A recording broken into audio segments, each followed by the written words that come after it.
it's Zena, Warthog Princess, and this is a Vera Bradley haul that is what I would call a retro haul. It's from eBay, and it's NWT items, but something that I do not have never owned, and really wanted. So here we go, kind of a fun one. All right, the first item is the straw pouch in fanfare. It is kind of the size of a medium cosmetic. You can see it has like that triangular shape, so wider on the bottom and then narrow at the top. It has the fanfare cotton pattern piece sewn on there or embroidered on.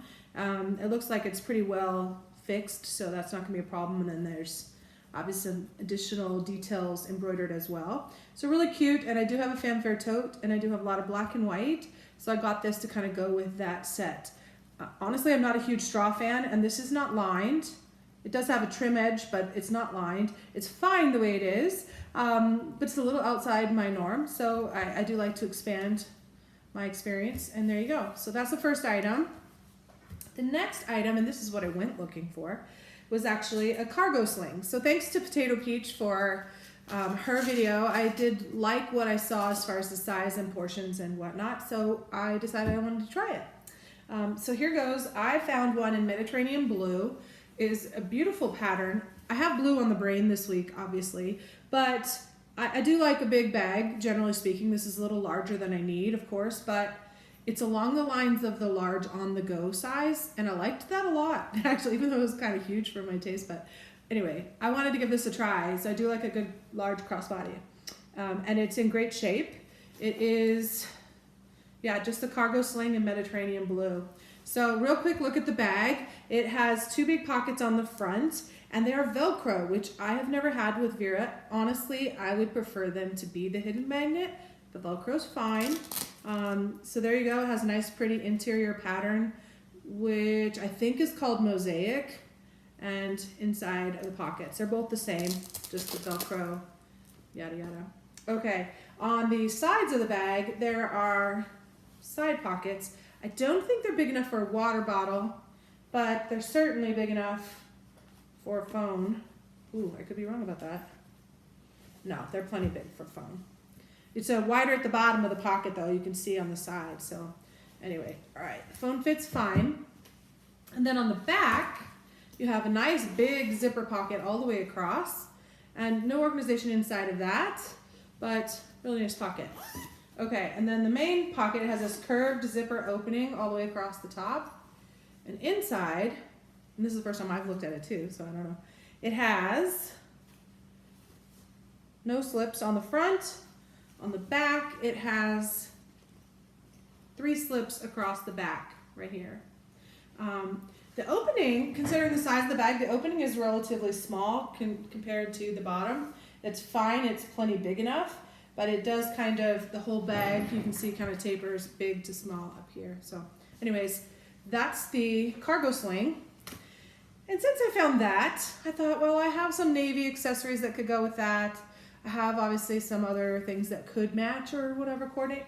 But then I saw another thing. This is all from the same seller, by the way, coincidentally. So I saw this other little set that was 3 pieces. It was a baby bag, which is a tote style bag. It had a coin purse and a medium cosmetic. I only wanted the accessory pieces. I did not want the tote, but there wasn't any way to separate that on eBay. There wasn't a way to contact the seller and ask, so or maybe there is and I just couldn't find it. I'm not keen on eBay. So anyway, I did get it because I wanted it. And I figured I can either donate the tote to the cyclic vomiting auction, or I could keep it because it's a beautiful tote. But anyway, okay, so the coin purse. It is an older pattern, so it does have the trim pattern details, which I really do like. I mean, I just think it just gives it a totally different look. So you got your classic pattern and there, and inside is that same mosaic pattern. And this is what I would call vintage Vera. It's old enough to be made in the USA. Yay! So that's awesome. Anyways, it's the old classic straight square coin purse. So that's really cool. This retailed for $14, so same approximate price as now anyways.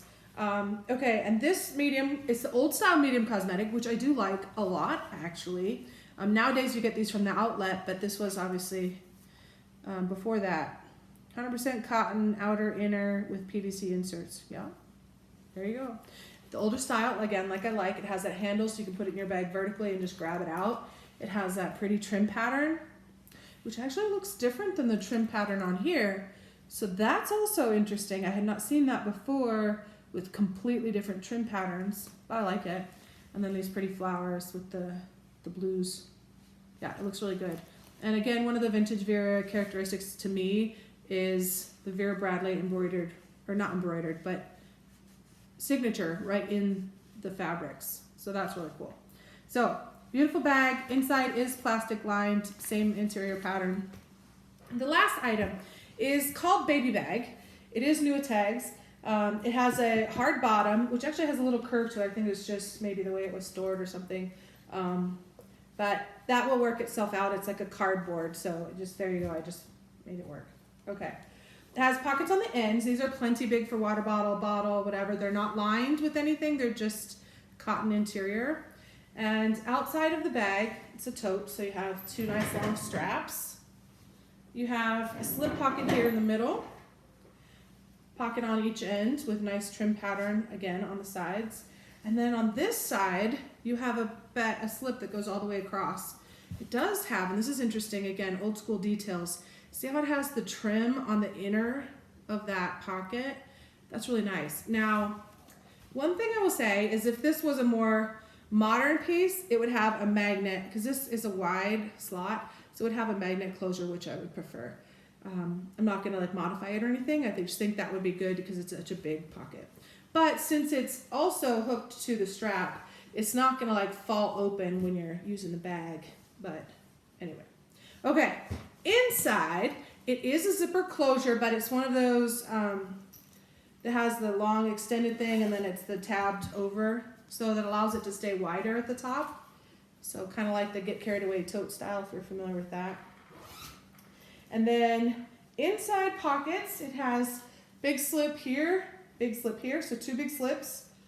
And that's the same side as the big exterior slip. And on the front, and so, there's nothing else, that's it, just two big slips. So fairly simple tote.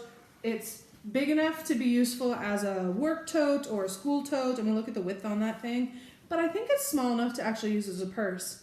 A big purse, but still you could. Oh, there's some strings, that's okay. All right, so that's the baby bag. I don't see where there's baby anything about this bag at all. Possibly, and I don't think it came with anything like that. Well, certainly didn't come to me that way, but maybe this pocket was intended for like that changing mat that some of the newer baby bags come with. I don't know. I don't know anything about this bag, except that I like it. It's beautiful, and here it is. So I'm really happy with this haul. It is, retro. Not reach back, but yeah, so kind of cool.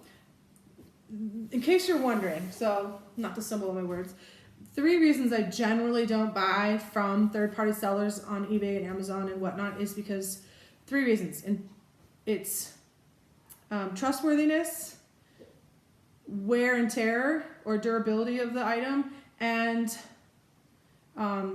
storage considerations. So that could be stored where there's smoke or pets or mustiness. These particular ones do have a little bit of a musty odor to them. They're in great shape. They're not mildewed. They're not moldy. They just clearly were stored someplace where there was moisture, like a basement or whatnot. Not a big deal. I'm going to put them through the steam cycle and put some scent boosters in there and see if I can work that out without actually having to wash the bags, because I don't want to prematurely wear and tear them. I want them to last as long as possible and keep those vibrant colors. I know there are some other ways to wash them and preserve that, but I want to do it the least intrusive way first. As far as the trustworthiness piece, yeah, I've been burned and I don't trust people on blind sells. I bought something from Amazon before I even realized it was third-party sellers that were on there too. And I thought I was buying a retail item and paid full retail price, but it came and it was an outlet item that clearly, someone jacked up the price and basically ripped me off. I kept it. I didn't fight it. I didn't complain about it, but I learned from it. So I'm very leery about it because not everybody tells the truth and you just don't know what you're going to get. And I don't want to have to fight through the refunds and returns and, Yeah. So this seller came, everything is exactly what it was said. You know, since happened, you know, different houses, different climates, different whatever. So I'm not even knocking that at all. And I have dogs, so I'm not worried about pet things as long as they're not like cat urine or something weird. And then the durability piece, I'm not saying I don't ever buy used. Well, although very, very few, like maybe 2 or 3 items ever in my whole collection were used items, and very gently used, very gently. Or even like new without tags, kind of, I would say. But they too came with odors, and that's fine. Like I said, I've learned through that. But I don't want to buy something that's well used and well loved, because that's great, and I'm not too good for that or anything like that. But I just want them to last for me for the long term. So if they've already come in halfway worn or whatever portion worn, then that just doesn't allow that much longevity for me. And I like to enjoy my Vera. Clearly, I like to use it. I like to share it. And so that's what I think about that. I do get a lot of questions about Vera stuff, so I just thought I'd just preempt that one in case anyone was wondering. There are some great sellers, some great opportunities to buy, not only from Vera or Vera retailers or other things, but go with what you got. All right, that's it for this one. Take care. Bye for now.